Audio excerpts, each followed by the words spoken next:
समाज प्रबोधनासोबतच सामाजिक बांधिलकी जपणाऱ्या डॉक्टर नानासाहेब धर्माधिकारी प्रतिष्ठानने पुन्हा एकदा मदतीचा हात पुढे केलाय। महाराष्ट्र भूषण डॉक्टर श्री आप्पासाहेब धर्माधिकारी आणि रायगड भूषण सचिन दादा धर्माधिकारी यांच्या मार्गदर्शनाखाली पेण उपजिल्हा रुग्णालयाला तब्बल 70 प्रकारची वैद्यकीय उपकरणे आणि औषधांचे वाटप करण्यात आले।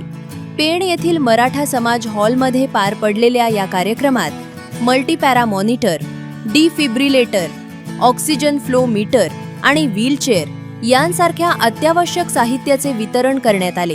यावेळी मुख्याधिकारी जीवन पाटील, नायब तहसीलदार प्रसाद कालेकर आणि उपजिल्हा रुग्णालयाच्या वैद्यकीय अधीक्षक संध्यादेवी राजपूत उपस्थित होत्या। प्रतिष्ठानच्या या कार्यामुळे पेणमधील आरोग्य सेवा अधिक गतिमान होणार असून केवळ देशातच नव्हे तर परदेशातही प्रतिष्ठानचे हे प्रेरणादायी कार्य पोहोचल्याची भावना मान्यवरांनी यावेळी व्यक्त केली।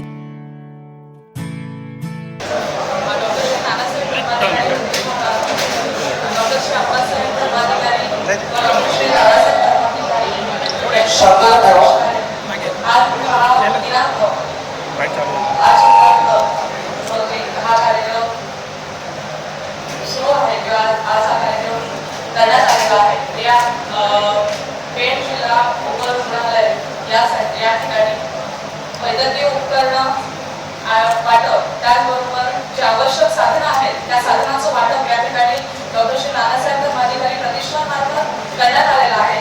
त्याचबरोबर इथे डॉक्टर श्री नानासाहेब धर्माधिकारी प्रतिष्ठानमार्फत वेगवेगळी उपकरणं, वेगवेगळं साहित्य आणि औषधांसाठी जे लागणारे रसायन आहेत त्याचा पुरवठा उपरुग्णालय पेठ इथे प्राप्त करून दिलेला आहे। डॉक्टर श्री नानासाहेब धर्माधिकारी प्रतिष्ठानमार्फत वेगवेगळे कार्यक्रम राबवले जातात। त्यात अगदी आरोग्य शिबिर आहेत, व्यसनमुक्ती आहे, रक्तदान शिबिर आहेत, यासारखे वृक्षरोपण, वृक्ष लागवड, वृक्ष संवर्धन हे कार्यक्रम आहेत। हे अविरतपणे कार्य चालू आहे।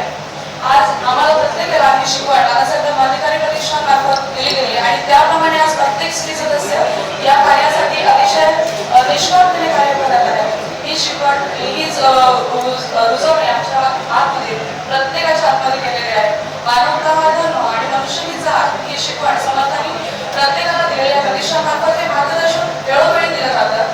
त्याचबरोबर देशाने आम्हाला काय दिलं यापेक्षा आम्ही देशासाठी काय द्यायला लागतो ही जाणीव आपल्या प्रत्येकाच्या देहात, आपल्या प्रत्येकाच्या आतमध्ये हे करून देत आहे आणि ही जाणीव प्रतिष्ठानमार्फत आम्हाला प्राप्त करून दिलेली आहे, प्रत्येकाला देत आहे। अध्यात्माकडून समाज सुधारणाकडे किंवा सामाजिक कार्याकडे कसं बघायचं ही शिकवण वेळोवेळी समर्थ कार्यातून या समर्थांच्या प्रतिष्ठानमार्फत आम्हाला दिली जाते आणि हेच कार्य निष्कामतेने प्रत्येक सदस्य करत आहेत आणि हेच कार्य